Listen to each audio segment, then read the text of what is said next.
Salam məlök, ay qəlbi təmiz adamlar, bəyənin, paylaşın. Bir gün padişah rəssamları saraya çağırır. Tapşırır ki, hərəniz bir uşağı mələk formasında çəkin, şəkilli mana gətirin. Kimin yaratdığı obraz xoşuma gəlsə, ona mükafatı çox verəcəm. Rəssamlar düşür küçələrə, hərəsi bir uşağı mələk formasında çəkir, padişaha gətirir. Gənc rəssamın yaratdığı obraz şahın çox xoşuna gəlir.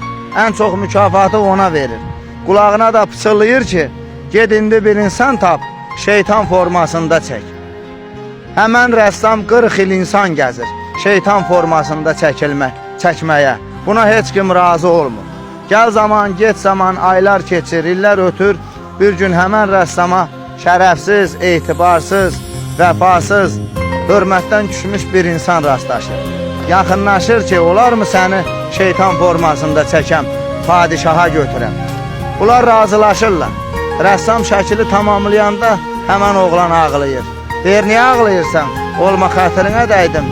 İstəyirsən çəkməyim, şəkili də cırım tulluyum. Deyir, ona görə ağlamıram, ay rəssam. 40 il bundan qabaq mələk formasında çəkdiyin uşağam. Gör özümü nə günə qoydumsa, indi də şeytan formasında çəkilir. Öpürəm yaxşıları, sağ olun.